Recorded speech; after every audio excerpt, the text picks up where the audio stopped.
Halo semuanya, perkenalkan nama saya Ziana Ulfa dengan NIM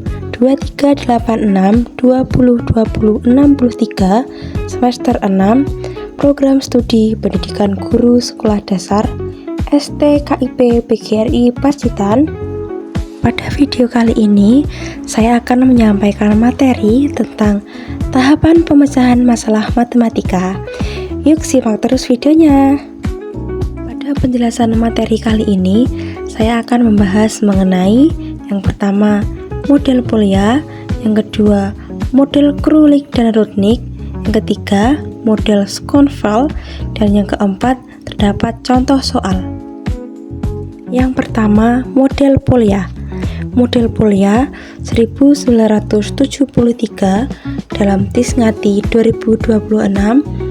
Tahapan pemecahan masalah menurut Polya terdiri dari 1. Memahami masalah, yaitu mengidentifikasi informasi yang diberikan dan apa yang diminta.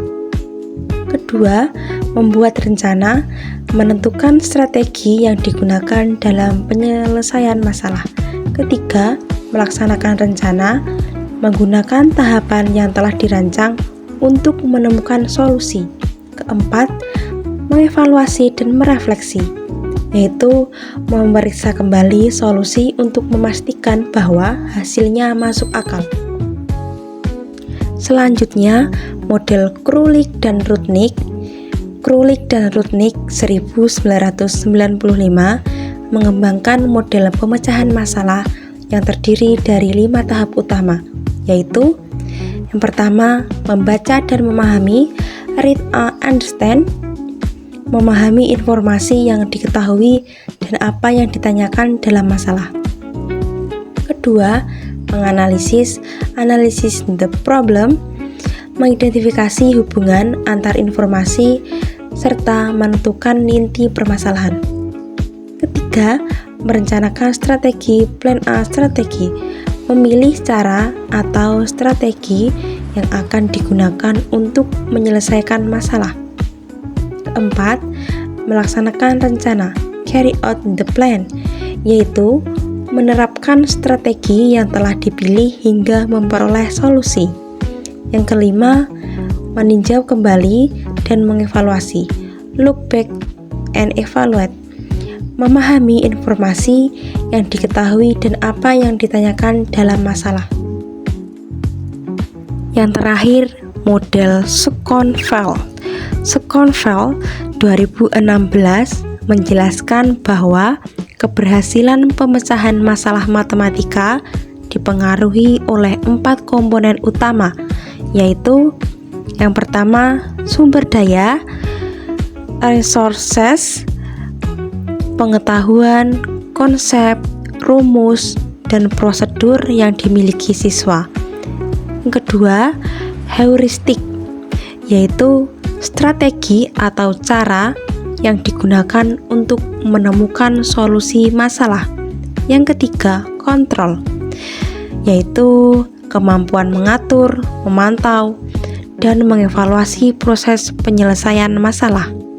Yang keempat, keyakinan, belief, pandangan dan kepercayaan siswa terhadap matematika serta kemampuan dirinya dalam menyelesaikan masalah. Itu tadi ketiga model tahapan pemecahan masalah matematika.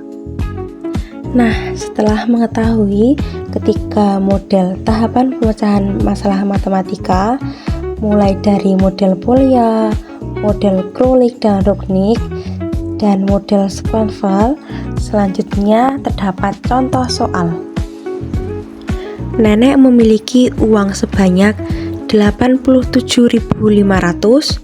Uang tersebut digunakan untuk membeli barang seharga 12.500.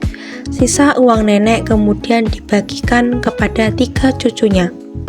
Jika setiap cucu mendapatkan uang yang sama besar, maka berapakah uang yang mereka terima?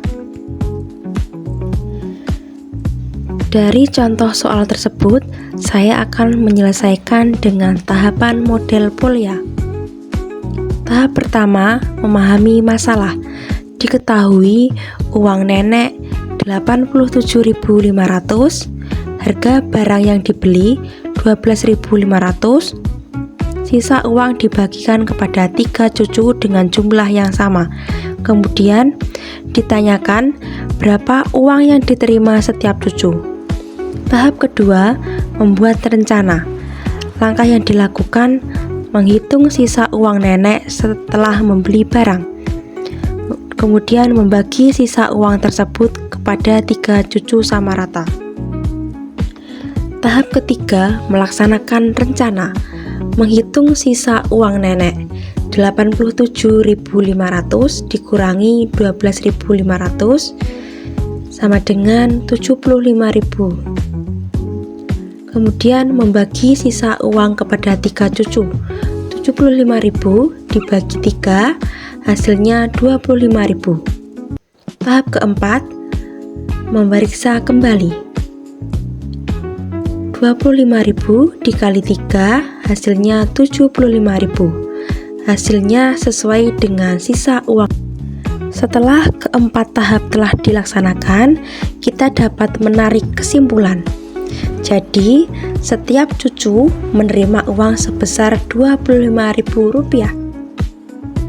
Dari materi tersebut, dapat disimpulkan bahwa model Polya, Krulik, dan Rudnick, serta Schonfeld merupakan 3 pendekatan pemecahan masalah matematika yang menekankan proses berpikir sistematis dalam menyelesaikan soal. Polya memberikan langkah dasar yang sederhana sehingga cocok digunakan. Krulik dan Rudnick memperinci proses pemecahan masalah secara lebih terstruktur. Sedangkan Schonfeld menekankan aspek proses berpikir dan pengambilan keputusan siswa.